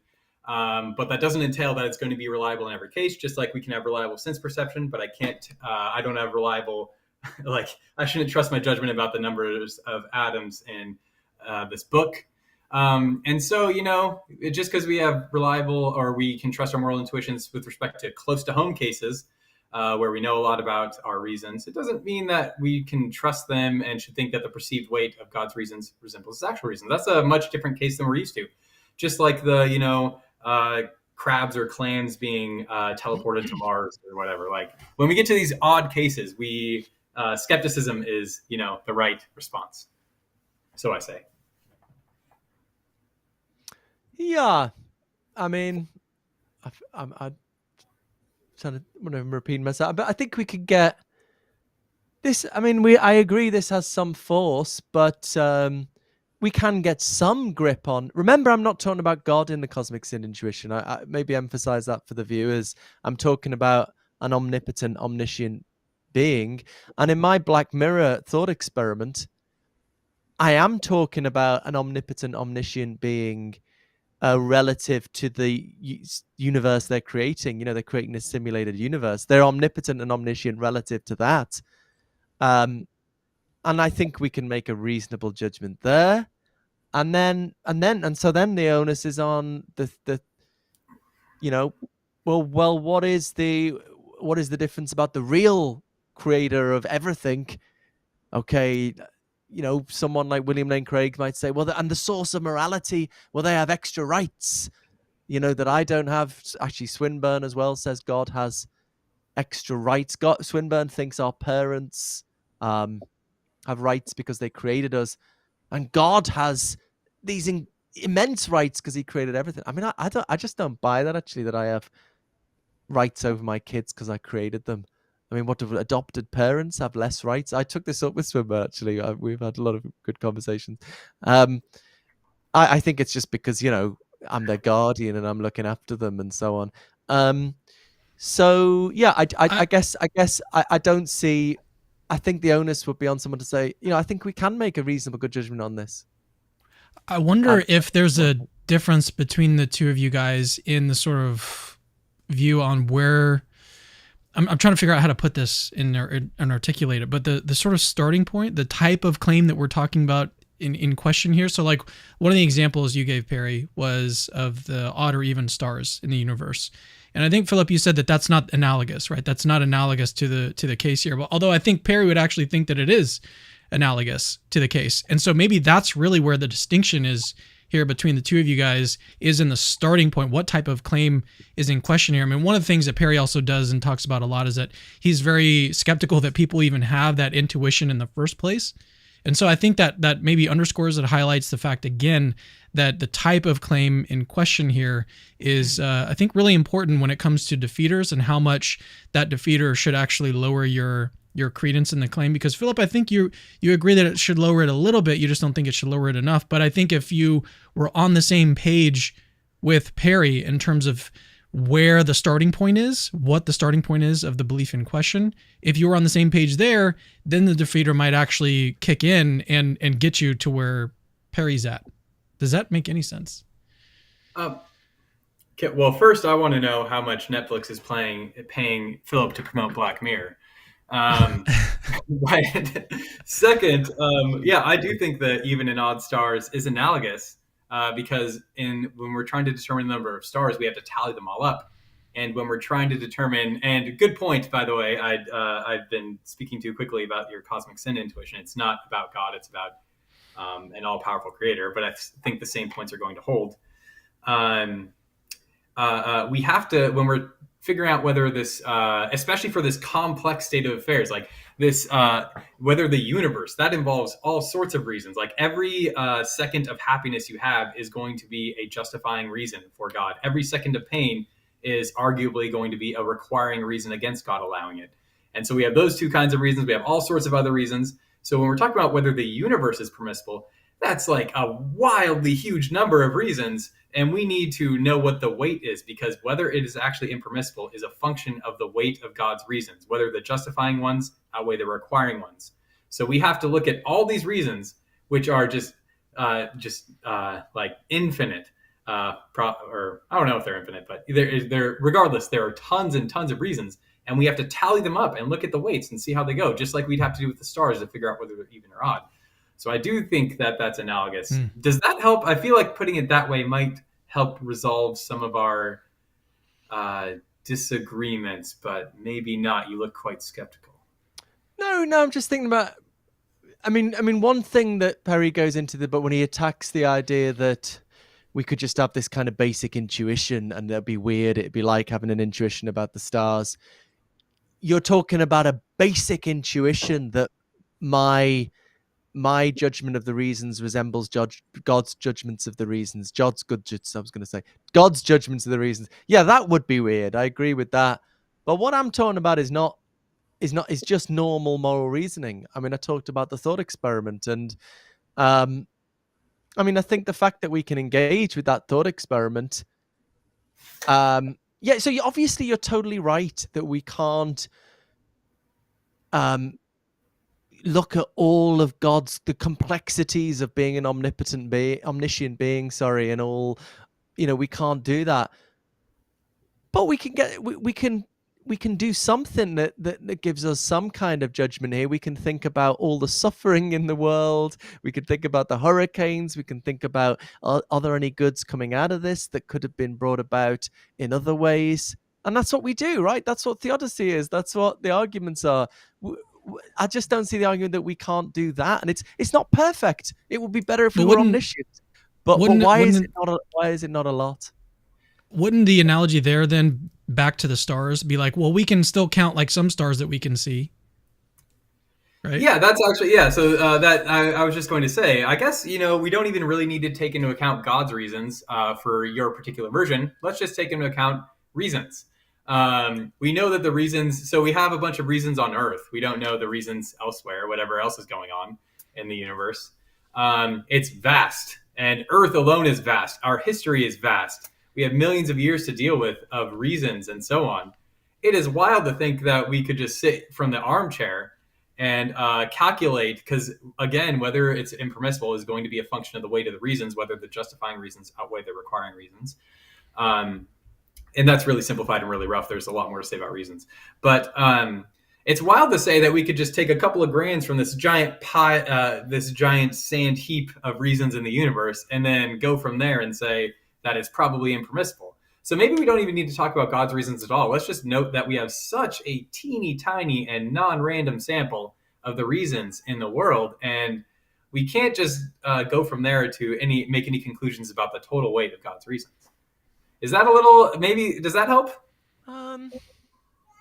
Yeah, let's pick another thought experiment where we're not omniscient and all that, but we've got a button and we can create a universe where there's naturally evolved life. Would we press that or not? And you might think, well, what should I think about? I can think about, I'm not omniscient, but I can think about the suffering that will come about.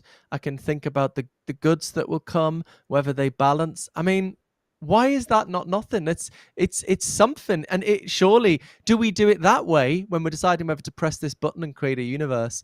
Do we do it that way, or do we just toss a coin? Like the skeptical theist has to say, if they're a pure skeptical theist, yeah, we'd have to say we should just toss a coin. That's just as rational. I mean, that seems crazy. No, we should.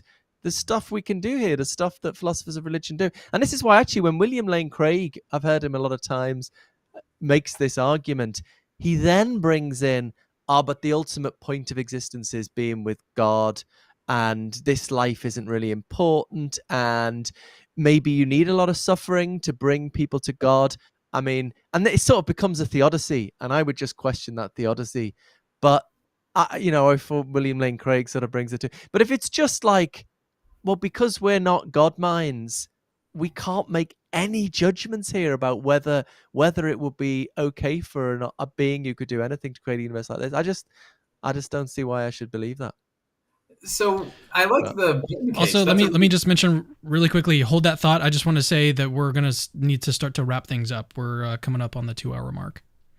Yeah. I'm gonna run out of energy. Are we not doing any Q&A or anything? Or we haven't received any questions so far, mainly because I haven't asked for them. But I think it's okay if we just sort of wrap up our thoughts here, and then we can close this one out.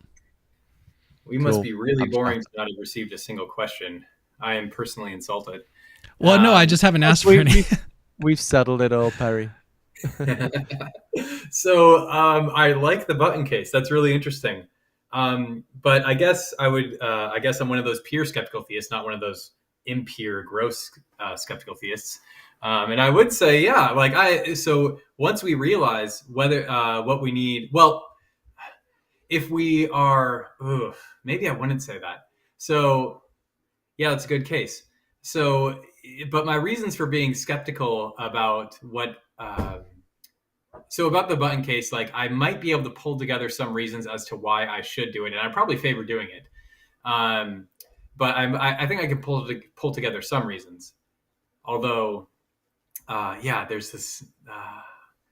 So this is a very tentative answer. I might do it myself, but I'm really skeptical actually, and I need to think through that more. But my thought is, if we're talking about a being that just knows all these things, if we're talking about the hypothesis that if we consider whether a being that would know literally all the consequences of pushing the button, all those consequences, every single one of them, well, not a lot of them, tons of them, like a huge amount of them are going to be reasons for and against, because every instance of pain is going to be arguably a reason against, every instance of happiness, arguably a reason for.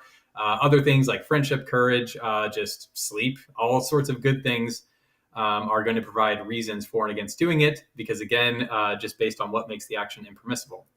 So yeah, I think that's a great case, and it helps illustrate how really, really tough it is to know whether it's permissible to press it. You can identify some bad things and some reasons that push in favor of not doing it, but that is wildly different than saying that the total weight favors not pushing it, because for that we need all the reasons on the scale, which is like, when we're counting stars, to know whether they're even or odd, we got to look at them all.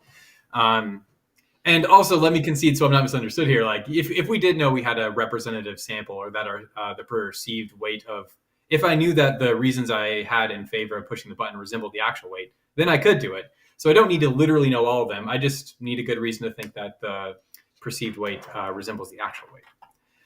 But that is a really good example.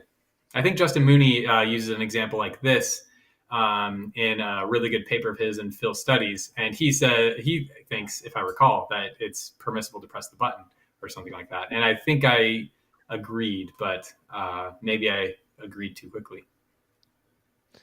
That's good. I've got a new argument at this late stage. It's from the literature. I wonder what you think of this. And suppose we were in a world where there was just endless suffering forever, and everyone was suffering, and it never got anywhere. And there's no happiness, and we just knew that was our world.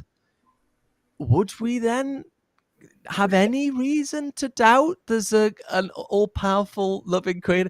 I mean, surely it seems like, I just finished the point before you come back.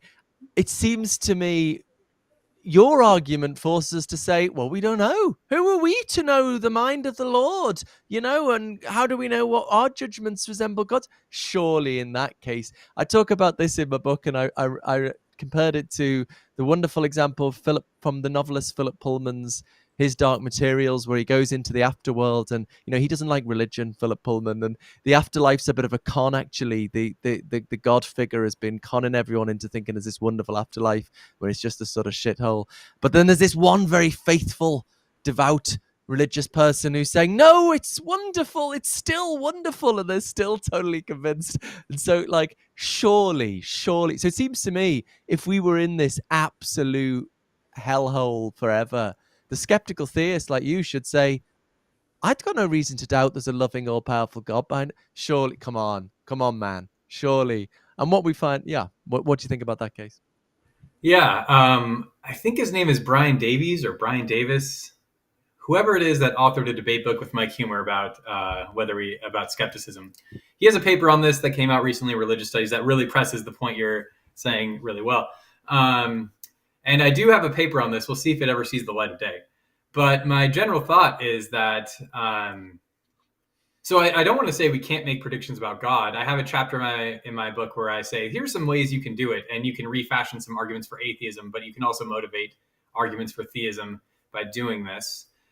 So I don't want to say we can't make predictions at all. So about if I found myself in that situation, I would say, one, still Rowe style arguments just aren't going to work. The no-seeum inferences are still undermined. That's right. I think that's something everyone should accept. But your question is more like, do the perceived weight of reasons? outweigh. Yeah, I guess I would say if that's what I'm going off of, then I'm still going to end up with the same answer. That no, that's not going to be evidence. I don't think that's a crazy thing to say, but I imagine a lot of people listening to this will think that's crazy. But here's a promissory note. I do have a paper where I try to show it's not crazy. We'll see if if it sees the light of day. But yeah, I think the right answer there is that given the procedure you're suggesting, if we follow your procedure that you do in your book and with your argument, I think the right answer to say is that argument would still not work. However, there may be other reasons, other ways to run the argument that do work, and in the way I suggest in my book. So what about this, Philip? What if we, to go back to the star analogy, and then we'll start to wrap things up. What if we were to count the number of stars in, say, the nearest, million galaxies or something like that, and in every single case we found that there was an even number of stars in each of these galaxies. Keep in mind that 1 million galaxies is nothing in comparison to the billions that exist. But would that give you a reason, Philip, to conclude that the total number of stars is even or odd? Or would you still be at that point? Would you still be like, I don't know. I'd still be skeptical. I suppose you might. I'm trying to think of imagine the case. Actually, I suppose you might think, oh, well, this shows there's some kind of pattern. But if it's still a huge universe, and so I think you're picking a case where we know we are doing an inductive inference. We are doing an inductive inference, and we know we don't have a representative sample. And this is where I really agree with Perry. I think, he's right on that, like against Rowe's argument, where you are explicitly doing an inductive inference. But I just think that's a really weird way of setting up the problem of evil, like that kind of inductive inference. Whereas if we're just doing moral reasoning, I don't see why the kind of moves Perry's making undermines that. All right. Fair enough. Perry, do you have any other thoughts, any kind of closing thoughts, maybe wrap some of your thoughts that you've shared together for us? Let me kind of succinctly state my position again. So the thought is that Philip says, the cosmic sin intuition is that it would be immoral for an all-powerful being to deliberately create a universe like ours. And I want to say, well, whether it's immoral is a function of the weight of the justifying reasons in favor of creating it versus the requiring reasons against it. That's not something that we can intuit immediately, which Philip doesn't say we can do, but some people have offered arguments like that. But it's also not something that we're well equipped to figure out, because the way we would do it is to try to tally up the weight of these reasons, identify certain reasons, and see whether they outweigh one another. But the fact is, we have a tiny sample and it's not random, and there's no good reason to think that the weight we perceive resembles the actual weight. The universe is vast. It includes so much stuff we don't know about and don't see. We just have a tiny little part that we've looked at. So given all that, it would be wild to say that we do have good reason to think that it'd be wrong for an all-powerful creator to make it. And that's kind of where I stand on the argument. And since Philip hasn't spoken yet, I'll just say he is completely convinced by what I said, and people can stop listening now. Should I just end the stream?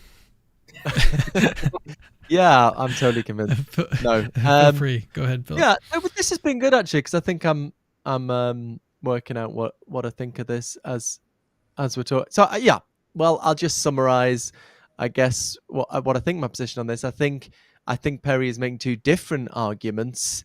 One is God is so different to us. We've got to be more careful. How can we get in God's mindset of making the judgments about what God's reasons would be? Yes, that should make us more cautious. That should make us more humble. But I don't see why we can't make any kind of judgment about what an omnipotent being it would be permissible for them to do. Remember, it's not God I'm talking about in the cosmic sin intuition. Look carefully at what I say. It's it's just an omnipotent creator, not too dissimilar to the Black Mirror analogy case. I don't see what the argument is that we can't do anything. But the other argument is this: Well, how do you know your perceived reasons, your judgment about it corresponds to the real reasons? But why don't we ask that when I say, look, I can see a cup here. Well, how do you know that your perception corresponds, your experience corresponds to reality? I don't, I mean, I can try someone else's experience, but then we'd have, well, how do we know we're not all in the matrix? At some point you just have to say, I'm just trusting this faculty. I think most of us say with moral reasoning, we're just trusting this faculty. And I think when we apply that faculty, most of us think the cosmic sin intuition seems pretty plausible. Not certain, but pretty I mean, if God exists, it's wrong. We've got it wrong, but it looks pretty plausible, and it logically entails the non-existence of God. But there's another option. God of limited powers. We don't have to tie ourselves in knots with this. There's an alternative that explains all the data. You can have your cake and eat it. You can go to heaven. It's all wonderful. I don't know about heaven. Probably heaven. Maybe heaven. So don't just relax. Have a night off. All right. That's where we will end things. I appreciate. What'd you say? I said I disagree with so much of that, and I can't speak. Well, you are speaking. You just messed it up.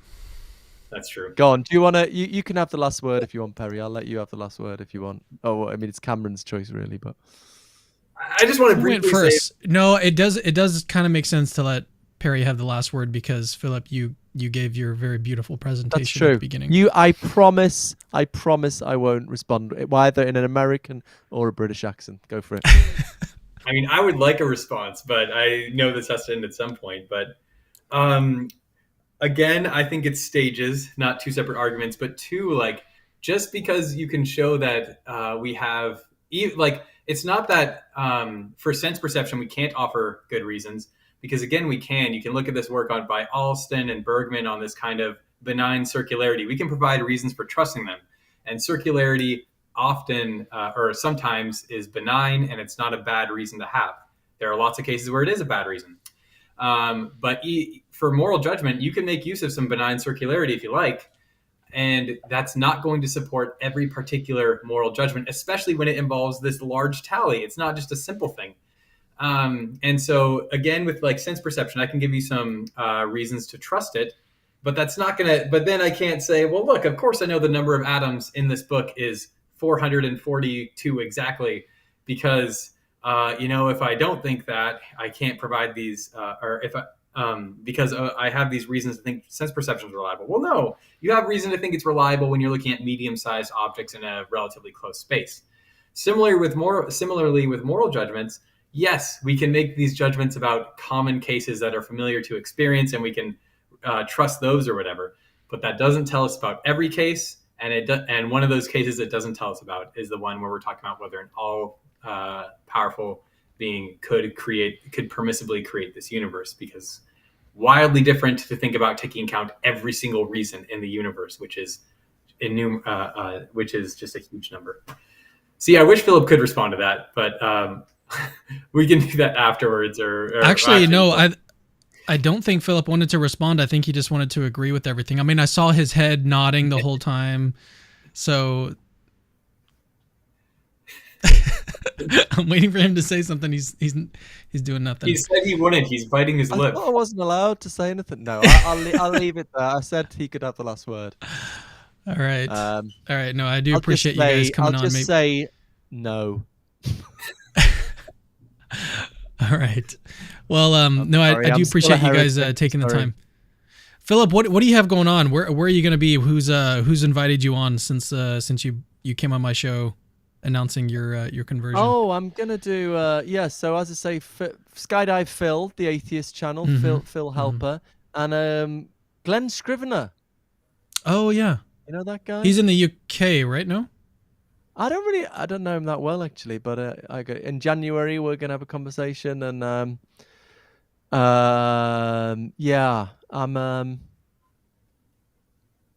probably gonna do a bit more after Christmas, but I'm looking forward to carrying on this conversation. I'm bored of consciousness. I've been doing consciousness for ages. I want to do a bit of God. So, but yeah, no, it's been really good. One atheist response, really good article said, my version of Christianity was lovely, but false. But they said it was lovely, so I like that. That was my favorite. Said it was lovely. Okay. Yeah. That's my description of your argument from evil, by the way. It's lovely, but false. Right. Thank you. Thank you. Oh, You just got a lot of lovely views that are false, Philip. Trinity Radio YouTube channel had a very careful and interesting discussion about how much my view matches or doesn't match traditional Christianity. I enjoyed that. Thought that was good. Nice. Yeah. What else has there been? There's been some, can't remember now, but it has been lots of what's his name? Randall Rouser. He was the first one, actually, I think. Yeah, anyway, I can't remember now, but it's been lots on both sides. And yeah, it's a good discussion. Thanks for having me on to do that, Cameron, and thanks. Yeah, no problem. Good start to moving forward this discussion tonight. Thank you. Well, I just received a text from my wife that it is time to end the stream. Got to now help with the baby. So I appreciate you guys. Looking forward to more work from both of you. Thank you all for watching. I'll see you in the next Capturing Christianity video. We've actually got some 2 back-to-back debates coming up this weekend with Joshua Sijuwadi, where he will be defending his monarchical view of the Trinity against some detractors. So it should be a really, really interesting weekend. I'll see you guys then. Hey, it's me again. Actually, don't leave yet. I've got something super, super important to tell you. So first of all, you're awesome. Like you just watched a really, really long video just now, and you're still watching it. That is actually pretty amazing. Secondly, we have hundreds, literally hundreds of other apologetics related videos for you to watch on our channel. Go check them out. I've interviewed exorcists, hosted debates between Christians and atheists. I've even made response videos to atheists. All of that is available on our channel. Go check it out. Third, I rely on people that see value in my work, people like you that watch videos to the very end, to keep the lights on around here. Literally, this is how I feed my family. So if you see value in the work that I do, please consider supporting this ministry and becoming a patron. Links to that are in the description. Oh, and have I mentioned that Christianity is true?